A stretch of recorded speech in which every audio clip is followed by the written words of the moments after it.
চট্টগ্রামের premium bakery brand কে বেকারির grand opening এর মাধ্যমে মেহেদীবাগ এলাকায় তাদের 20তম আউটলেট উদ্বোধন করা হয়েছে।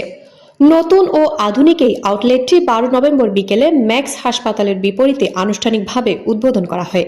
এ সময় অনুষ্ঠানে প্রধান অতিথি হিসেবে ফিতা ও কেক কেটে উদ্বোধন করেন মার্ট প্রমোটার্স লিমিটেডের চেয়ারম্যান ইঞ্জিনিয়ার মোহাম্মদ আলী। এটা শুরু করেছিলাম এবং একটা গন্তব্য মনে মনে রেখেছি, সেই দিকে আগাচ্ছি। We are going towards that thing, that to present the residents of Chittagong. উপস্থিত ছিলেন ব্যবস্থাপনা পরিচালক মিসেস গুলশানা আলী। তবে এই প্রতিষ্ঠানের সাথে যারা জড়িত আছে, যারা এখানে শ্রম দেয়, আমি বলবো তাদের অনেক অবদান আছে আজকে এই জায়গায় আসার জন্য। তো আর আমরা সবসময় চেষ্টা করি মানুষকে ভালো জিনিস উপহার দিতে। আমরা যেখানে যা ব্যবহার করে খুলশী মার্ট ও মার্ট প্রমোটার্স লিমিটেডের CEO Sarfaraz Ali.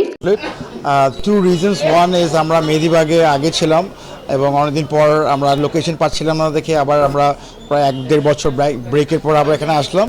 But also আমরা ভেরি এক্সাইটেড বিকজ আমাদের অন্য অন্য দোকান থেকে এই দোকানটা ভেরি ডিফারেন্ট। আমাদের কে বেকারি আপনারা জানেন, মার্ট প্রমোটার্স লিমিটেডের জেনারেল ম্যানেজার শাকির হোসেন। ওই কোয়ান্টিটির চাইতে কোয়ালিটিতে আমরা বিশ্বাসী। আমরা চেষ্টা করি আমি যতটুকু করতে পারবো, যতটুকু আমার ক্যাপাসিটি, আমি ততটুকুর মধ্যে থাকার জন্য। তো শুধু পণ্য উৎপাদন করে বাজারে ছেড়ে দিলাম, কিন্তু এটাতে ব্যবসায়িক ঝুঁকিও যেমন থাকে লস করার, তেমন। এছাড়াও আরো উপস্থিত ছিলেন নগরীর বিভিন্ন পর্যায়ের গুরুত্বপূর্ণ ব্যক্তি ও গ্রাহকরা। এটা সবাইকে আমাদের করতে হবে, is the brand of Chittagong, so to work with them and to get the opportunity, first thing it's a very big thing for us.